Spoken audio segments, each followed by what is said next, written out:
Tes. Bismillahirrahmanirrahim. Assalamualaikum warahmatullahi wabarakatuh.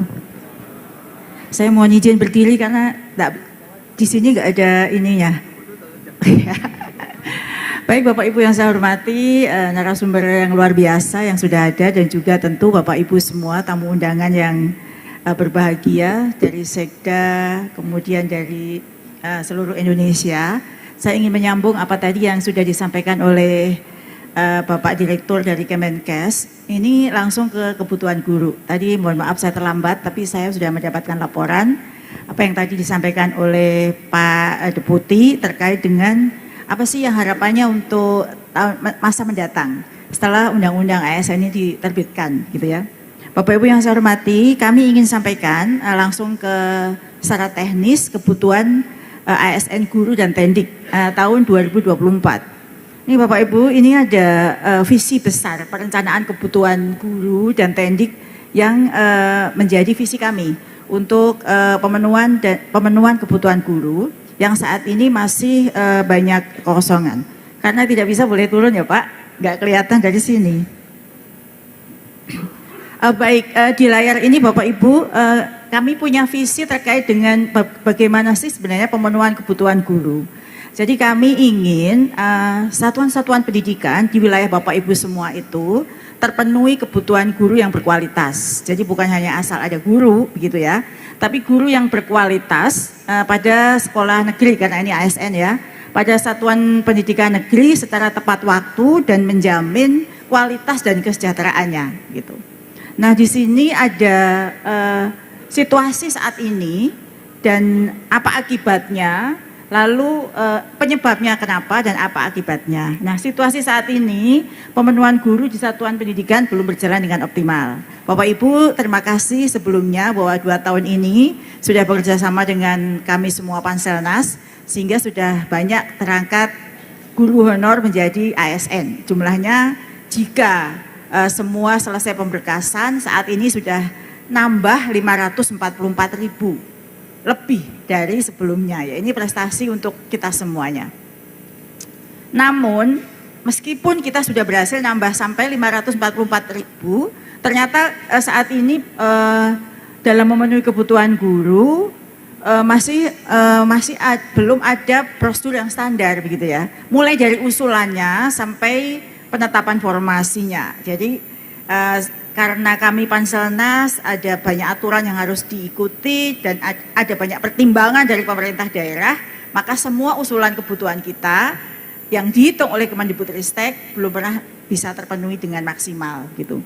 Nah di sini penyebabnya yaitu sekarang kan perekrutan itu 1 kali setahun dan terpusat.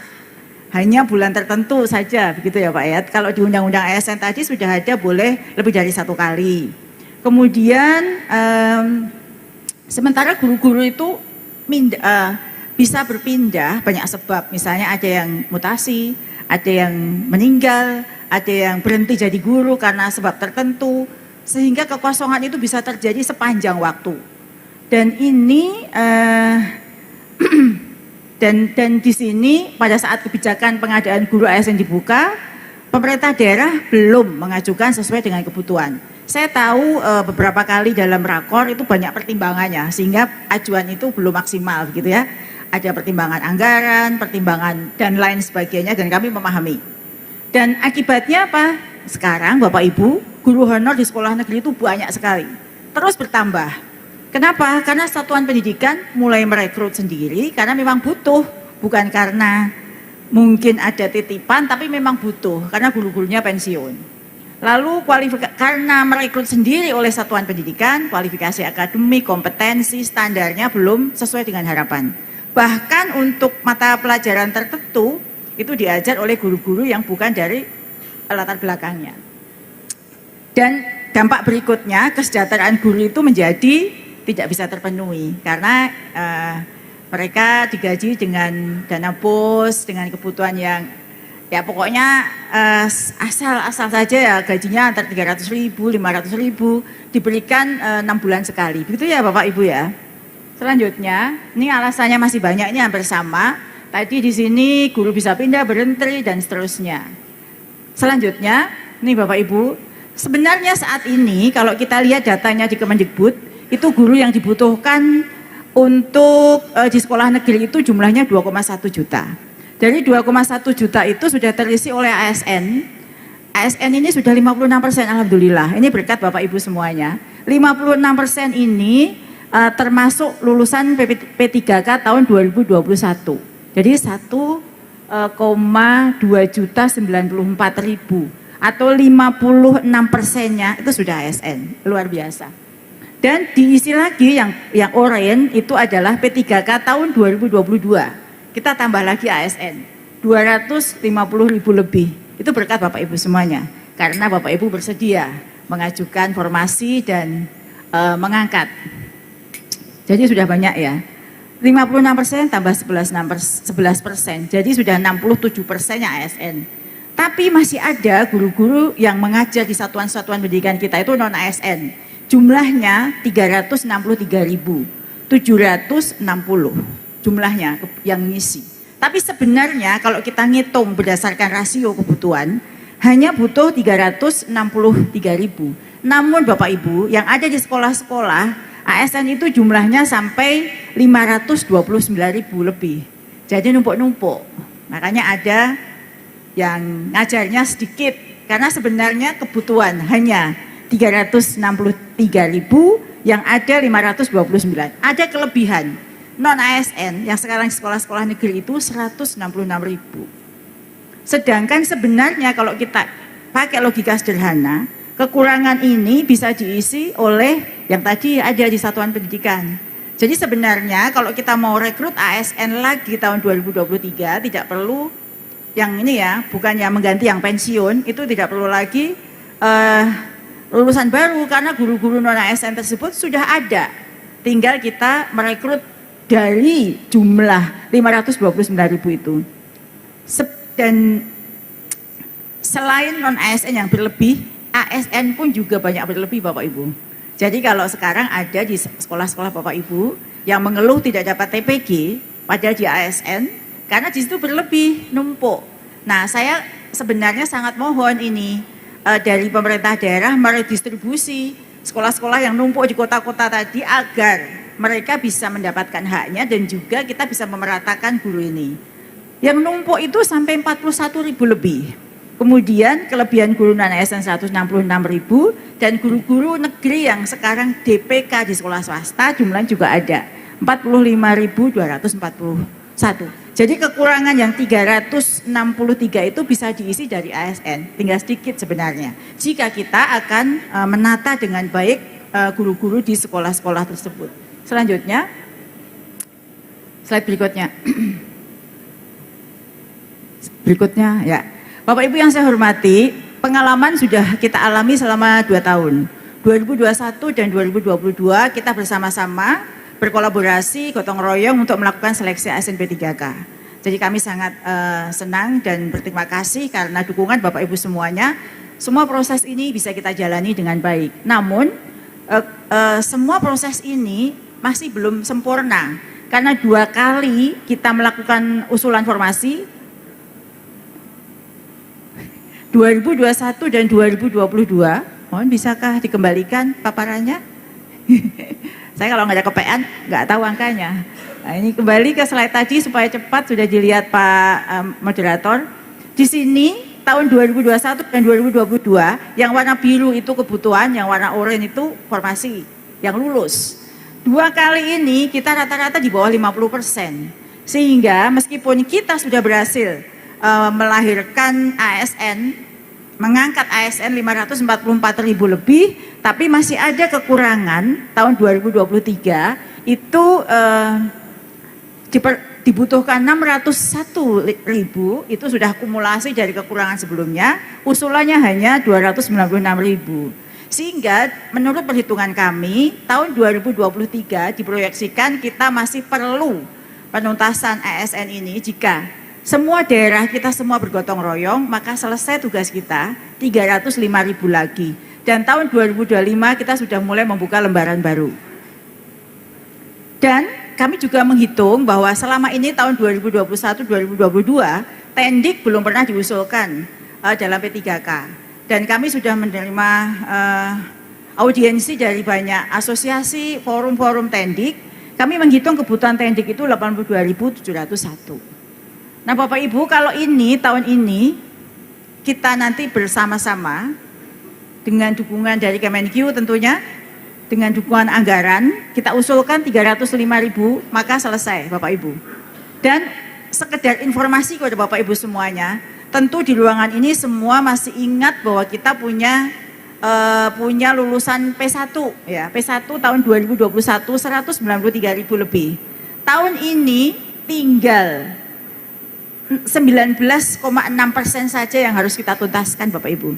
Kami berterima kasih tahun 2023 ini Bapak Ibu bersedia melakukan banyak penyesuaian sehingga tahun 2023 kita bisa menempatkan 50.000 lebih P1. Dan dengan segala upaya yang kita lakukan bersama, karena banyak sekali pertimbangan dan faktor, bukan pertimbangan sebenarnya, banyak sekali sebab, misalnya oversupply, misalnya sebab-sebab lain, maka masih ada 12.279 itu yang belum bisa kita tempatkan tahun 2023. Mereka adalah P1 atau prioritas 1 atau guru lulus PG seleksi 2021. Nah tahun ini, tahun depan hanya tinggal 12.000 lagi. Mari kita selesaikan bersama-sama supaya kita punya hutang bersama-sama ini selesai. Berikutnya, ini Bapak Ibu, kami sampaikan bahwa setelah, tadi saya sampaikan kita akan buka lembaran baru ya Bapak Ibu. Jika tahun 2024 kita semua selesaikan dengan ASN P3K, mengusulkan 305.000 formasi tadi, maka mulai tahun berikutnya kita formasi itu hanya sebesar guru pensiun. Sebesar guru pensiun saja. Kita lihat di sini mulai tahun 2025 hanya butuh 61.000 lagi Pak Aba. Maka nanti kita sudah mengusulkan bagaimana kita bisa terintegrasi. Dengan catatan kita tuntaskan tahun 2024 ini semua kekurangan guru, maka hanya yang akan pensiun di tahun 2025 61.000 saja formasinya. Kami siapkan Bapak Ibu. Jadi Bapak Ibu tidak perlu lagi mengangkat guru honor yang tidak sesuai, karena kami punya PPG Prajabatan yang akan meluluskan guru dengan beasiswa untuk ditempatkan di satuan-satuan pendidikan Bapak Ibu yang gurunya pensiun. Maka sampai kami ada direktorat PPG, ada direkturnya di sini. Dan seterusnya, sampai seterusnya, maka setiap tahun kebutuhan formasi hanya mengganti guru pensiun. Dengan catatan tadi, kita semua tuntas sehingga lembaran baru bisa kita mulai, visi kita untuk guru-guru berkualitas itu bisa terpenuhi. Selanjutnya, nah Bapak Ibu, Pak Menteri pernah mengusulkan wacana menjawab tadi tantangan dari Kemenpan RB bahwa setiap daerah sebaiknya punya talent pool ya, sehingga pemerintah daerah kalau butuh guru saat itu juga ada yang meninggal, ada yang pindah, ada yang mutasi gitu, tidak perlu lagi pusing-pusing rekrut. Nah kami sudah siapkan, usulkan saat itu dengan nama Ruang Talenta Guru.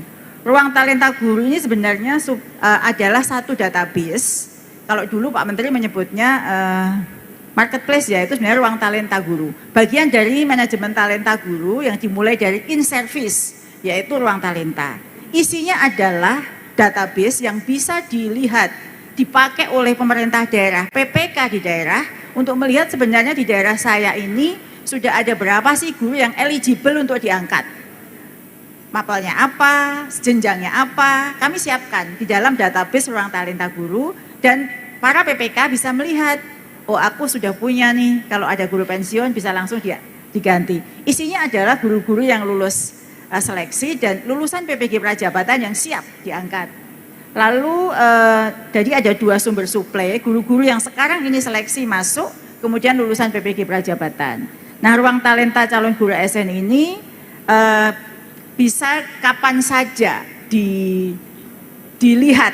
Jadi kami menyiapkan supply untuk calon ASN ini adalah sejumlah kebutuhan daerah tersebut.